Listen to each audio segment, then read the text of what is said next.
สวัสดีค่ะพ่อแม่พี่น้องสวัสดีFCทุกท่านเนาะค่ะกลับมาพบมาพอกับเจตาพารวยคือเก่าค่ะในทางช่อง YouTube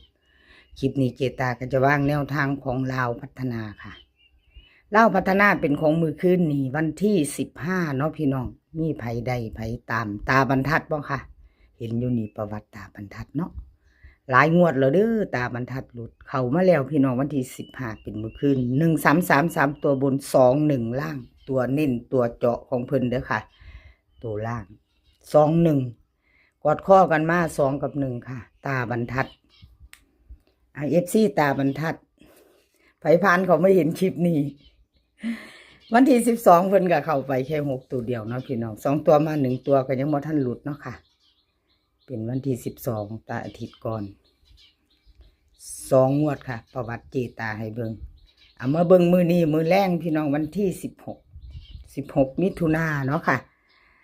ไผยังบ่ทันได้ทันหมานมาตามกันต่อแคปหน้าจอไว้ไปพิจารณาลุ้นกันมื้อแรงเนาะพี่น้องคลิปนี้จะมี7เสียงดังเด้อค่ะรายงานก่อนอ่านซื้อให้เพิ่นได้ฟังก่อน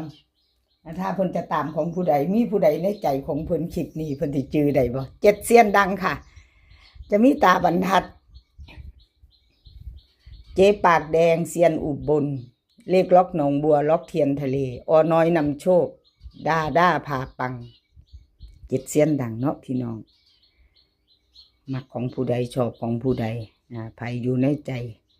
ก็เตรียมแคปหน้าจอเนาะค่ะเอาตาบรรทัดค่ะลาวพัฒนามือแรงนี่เด่นเพิ่นให้มา4กับ7ค่ะ2ตัว4หาง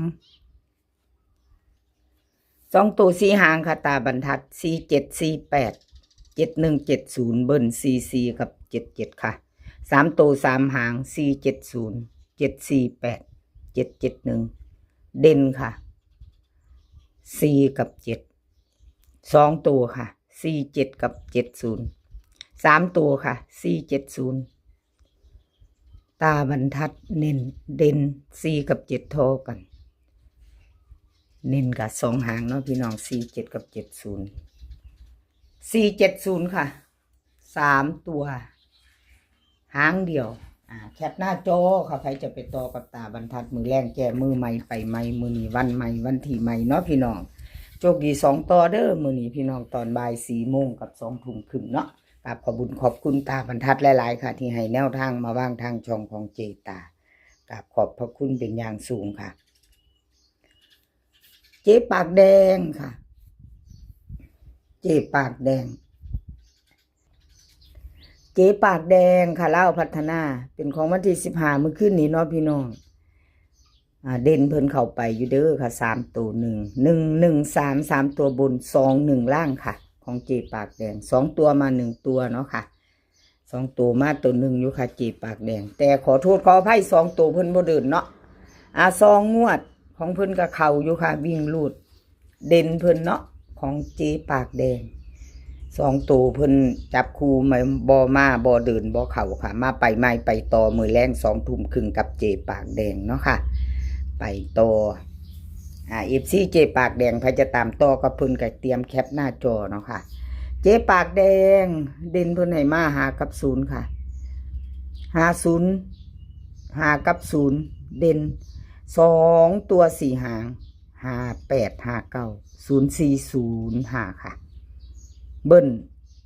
55กับ00 3ตัวค่ะ059 004เด่นเน้นทอกันค่ะ5กับ0 2ตัวเน้น2หาง59กับ04ค่ะ3ตัวเน้นหางเดียว004เอาพระจะต่อกับเจปากแดงแคปหน้าจอเนาะค่ะแคปหน้าจอเราไปต่อชอบประจัดขัดกับพานเนาะค่ะพี่น้องเลขทุกตัวเอามาวางเพื่อเป็นแนวทางโปรดใช้วิจารณญาณในการรับชมเป็นอย่างสูงค่ะรับชมรับฟังเป็นเพียงแนวทางเด้อค่ะพี่น้องเขาก็ดีใจเนาะลุดไปก็ไปเอาไหมเนาะค่ะเป็นกำลังแรงใจให้กันคือเก่าเซียนอุบลคนโกค่ะ113ของเพิ่นเขาไป3ตัว1ค่ะ21ล่าง2ตัวมา1ตัวค่ะเซียนอุบลคนโกFC เซียนอุบลวันที่12เพิ่นหลุดไปเนาะค่ะ 2ตัวมาตัวหนึ่งกับขอโทษขออภัยแทนเซียนอุบลคุณโกของเพิ่นบ่เข่าบ่มาเนาะพี่น้องเซียนอุบลค่ะลาวพัฒนาวันที่16เป็นของมือแรงนี่2 ทุ่มครึ่งเด่นค่ะ7กับ5 2ตัว4 หาง70715453ค่ะ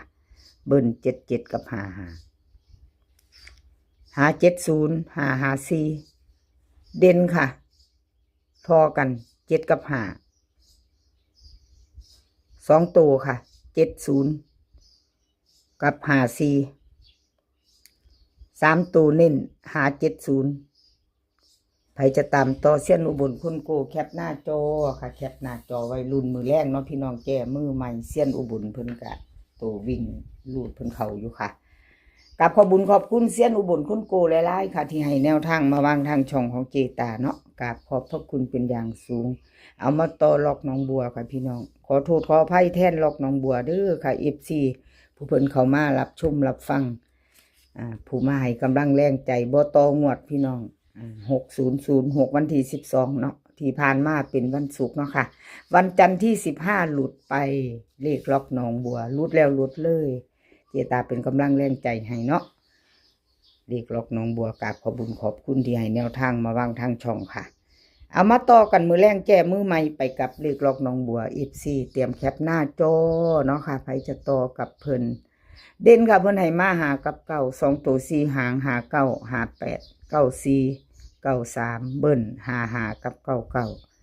3ตัวค่ะ3 หางหา9 3หา9 4เด่นค่ะหากับ9ทอกัน2ตัวค่ะหา9กับ9 4 3ตัว5 9 4 3ตัวหางเดียวค่ะเพิ่นเน้นใครจะไปต่อกับเพิ่นแคปหน้าจอเนาะพี่น้องแก้มือใหม่มือแรงจันทร์ถึงศุกร์เนาะค่ะเล่าทุกมือนี่จันทร์ถึงศุกร์เอามาไปต่อค่ะต่อกับล็อกเทียนทะเลล็อกเทียนทะเลก็หลุดไปเด้อพี่น้องขอโทษขออภัยวันที่15มื้อคืนนี้เนาะล็อกเทียนทะเลเดี๋ยวเจตายเบิ่งอีกก่อนจากงวดนึงค่ะหลุดถึง2 งวดค่ะวิ่งหลุด2ตัวก็บ่มาบ่เดินบ่เข้ามื้อคืนนี้133 3ตัวบน2ตัว21ล่างหลุดไปค่ะล็อกเทียนทะเลเนาะเจตาเป็นกำลังแรงใจให้คือเก่าค่ะหลุดแล้วหลุดเลยมาไปต่อมือนี้ล็อกเทียนทะเลเด่นค่ะเพิ่นให้มา0กับ4 2ตัว4 หางค่ะ0405 4849เบิ้ลค่ะ0044 3ตัว2 หาง049 004ค่ะเด่น0กับ4 2ตัว04กับ48 3ตัวเน้นทั้ง2 หาง049 004ค่ะเด่น0กับ4เน้น04กับ48ค่ะ3ตัวเน้น2 หาง049 004ค่ะแคปหน้าจอค่ะใครจะไปต่อกับล็อกเทียนทะเลเนาะค่ะใครจะไปต่อแคปหน้าจอไว้กับขอบุญขอบคุณล็อกเทียนทะเลหลายๆค่ะที่ให้แนวทางมาวางทางช่องของเจตากราบขอบพระคุณเป็นอย่างสูงเนาะค่ะเอามาไปต่อน้อยนำโชคเป็นของมือขึ้นนี่ค่ะน้อยนำโชค133 21ล่างค่ะของเพิ่นเข้าไป2ตัวเดียววิ่งลูดดูคนละมองนะพี่น้องเพิ่นมาอยู่เด้1มาอยู่กับ8 1มาอยู่กับ8 2ก็ไปอยู่กับ8เนาะน้อยนำโชคว่าจังไดเจ้ามือแรงแจตัวใหม่เนาะวิ่งลูดของเพิ่นยังเดินอยู่เด้อค่ะ2 งวดเพิ่นก็มาอยู่2ตัวมา1ตัวค่ะน้อยนำโชคเพิ่นเริ่มส่งมาให้เจตาอีกแล้วแนวทางนี่เป็นงวดที่3เด้อค่ะน้อยนำโชคใครจะแคปหน้าจอไว้พิจารณาใหม่ซ่อมเบิ่งตามเพิ่นต่อก็แคปไว้เนาะพี่น้องแคปไว้พิจารณากันงวดที่3ค่ะของน้อยนำโชคเพิ่นเริ่มต้นใหม่อีกเนาะลาวพัฒนาค่ะเด่นเพิ่นให้มาหากับ9 2ตัว4 หาง0506 69ไอ้96นั่นแหละเนาะพี่น้อง69 95เบิ้ล55 99 3ตัว2 หางค่ะ9055 99 เด่นทอกันเด้อค่ะหากับเก่า2ตัวค่ะ2หาง0595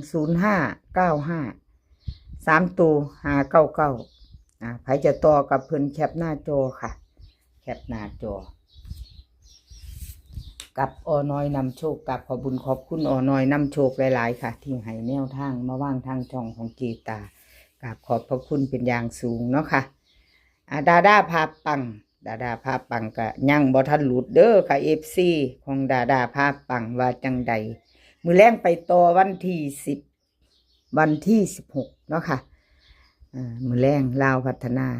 ของเพิ่นเข้าไป1อยู่ค่ะของวันที่10เมื่อคืนนี้เข้าไป1ตัว1132 3ตัวบน21ล่าง1บน1ล่างวิ่งหลุด2ตัวมา1ตัวเพิ่นก็ยังบ่ทันหลุดเด้อพี่น้องFC ของดาพาปังพาปังค่ะเพิ่นยังเดินอยู่ถือว่าเดินอยู่เนาะ2ตัวหักบ่เข้าขอโทษขออภัยแทนเพิ่นเนาะค่ะขอโทษขออภัยแทนเพิ่น2ตัวเพิ่นบ่เดินบ่เข้าเฮาก็มาต่อกันใหม่มื้อแรงวันที่16ได้แก้มือใหม่ไว้ๆเนาะพี่น้องกับดาพาปังFC ผู้เพิ่นถามหากันผู้เพิ่นรอคอยดาพาปังมาแล้วค่ะเด่นกับเพิ่นให้มา6กับ0 2ตัว4หาง68 69 0506เบิ้ล66กับ00ค่ะ3ตัว2หาง605 669เด่น6กับ0ทอกันเด้อค่ะ2ตัวเน้น6905 3ตัว605ใครจะตามต่อกับดาพาปังแชปหน้าจอค่ะกับขอบคุณขอบคุณดาพาปังที่ให้แนวทางมาวางทางช่องเนาะค่ะด้วยดีเสมอมาเนาะดาพาปังกับขอบพระคุณเป็นอย่างสูงแล้วก็ขาดบ่ได้คือ FC เนาะค่ะบ่ว่าจะเป็น FC เก่า FC ใหม่เนาะค่ะที่เขามากดติดตามในช่องของเจตาพารวยกับขอบคุณขอบคุณหลายๆอย่าลืมกดกระดิ่งแจ้งเตือนเด้อค่ะจะได้บ่พลาดคลิปใหม่ๆของเจตาพารวยเนาะกดติดตามแล้วค่ะขอบคุณขอบคุณเป็นอย่างสูงค่ะที่ให้กำลังแรงใจเจตาคลิปนี้ขอให้พี่น้องโชคดีกับเราพัฒนา2 ทุ่มครึ่งมื้อแรงค่ะให้โชคดีกันทุกคนมื้อนี้ก็ขอให้มีความสุขเดินทางไปไสก็ขอให้ปลอดภัยเด้อค่ะเดินทางไปขอให้มีโชคกลับมาขอให้มีชัยคลิปหน้าพอกันใหม่คลิปนี้ก็สวัสดีค่ะ